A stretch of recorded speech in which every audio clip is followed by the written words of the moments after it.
वकील साहब अपने चैम्बर में आज बैठे ही थे कि सुबह सुबह एक बुजुर्ग धड़धड़ाता हुआ उनके चैम्बर में घुसा। उसके गुस्से को देखकर वकील साहब थोड़ा अचकचा गए।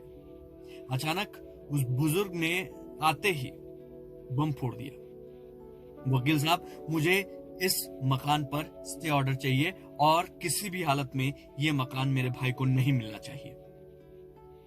वकील साहब ने उनसे उस बुजुर्ग से कहा, धैर्य रखिए, रुकिए रुकिए रुकिए रुकिए, पानी पीजिए थोड़ा बाबा, आराम से बाबा। वकील साहब की बात सुनकर उस बुजुर्ग ने पानी पिया। पानी पीने के बाद फिर बुजुर्ग ने कहा कि मुझको किसी भी हालत में इस मकान पर स्टे चाहिए। वकील साहब ने सारे पेपर ले लिए। उनसे कहा कि आप कल आइए, कल हम लोग इस पर बात करते हैं। मैं तब तक इस पूरे पेपर को देख लेता हूँ, पूरी चीजों को जान लेता हूँ, उसके बाद कल आपसे बात करते हैं। ठीक है, बुजुर्ग चले गए। दूसरे दिन दोपहर के करीब 11-12 के आसपास का समय हो रहा था। वो बुजुर्ग वापस वकील साहब के चेम्बर में आए तो वकील साहब ने कहना शुरू किया, आप और आपका भाई जो आपसे करीब 6 साल छोटा है, उसको पढ़ाने लिखाने सब कुछ करने में आपने अपनी जिंदगी लगा दी। माँ बाप बहुत पहले गुजर चुके थे, आप सबसे बड़े थे। आपने 9वीं कक्षा पास करने के बाद खुद पढ़ाई नहीं की, अपने भाई को पढ़ाया, अपनी बहन को पढ़ाया, बहन की शादी कराई, भाई को इंजीनियर बनाने के लिए जी तोड़ मेहनत की। 80,000 रुपए की फीस, सालाना फीस जमा करने के लिए आपने अपनी बीवी के गहने तक साहूकार के पास गिरवी रखे और लोगों के खेतों में काम किया, लेकिन कभी आह नहीं आने दी अपने चेहरे पर और अपने भाई को इंजीनियर बनाकर दिखाया। आपको सलाम है। लेकिन अब क्या, अब उसी भाई ने 3 साल पहले जब शादी हुई उसके बाद से घर आना बंद कर दिया। फिर एक दिन बोला कि हमें पैसों की जरूरत है, कुछ पैसे आपने भिजवाए, लेकिन उसके बाद फिर पता चला कि उसने एक फ्लैट खरीदा है वहां पे।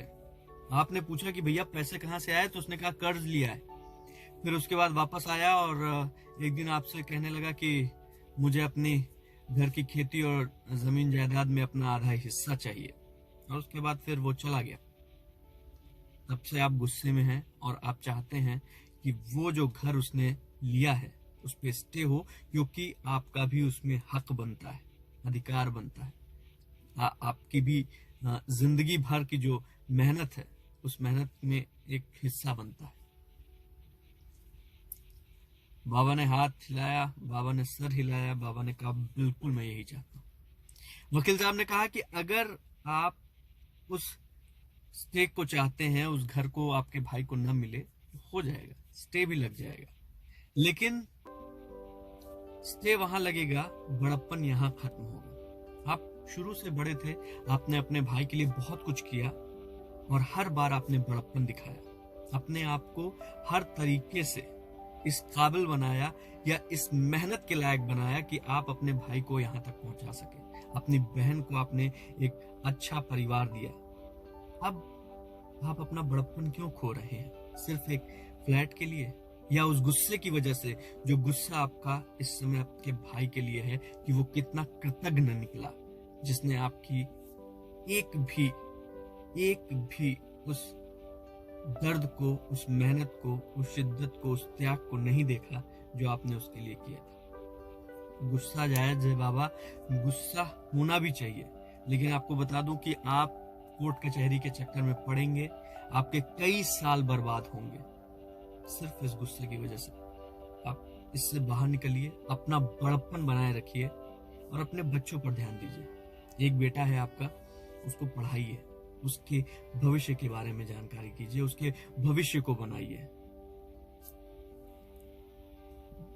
उस बुजुर्ग भाई के आंखों में आंसू थे और कोर्ट पे कोई बात नहीं थी। वो चैम्बर से निकला और सीधा तीर की तरह वहां से निकल गया। करीब 7 साल बाद एक दिन अचानक उस चैम्बर में थोड़ी हलचल हुई। गैलरी से जैसे ही लोग जो है बाहर निकल के आ रहे थे, तब तक चैम्बर का दरवाजा खटखटाया गया। अभी वो वकील साहब कुछ समझ पाते, बुजुर्ग व्यक्ति अपने साथ, अपने लड़के के साथ वहां आके बैठे थे।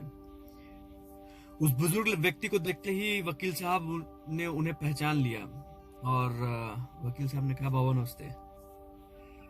बुजुर्ग व्यक्ति ने कहा, नमस्ते बेटा, बहुत शुक्रिया वकील साहब, आपने उस दिन मुझे जो बात कही थी।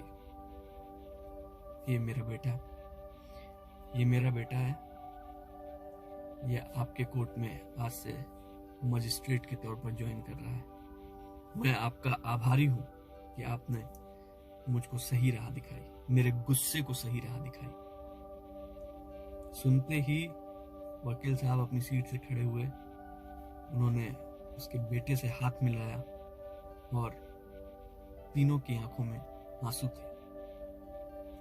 गुस्से को अगर सही दिशा में लगाया जाए तो वो गुस्सा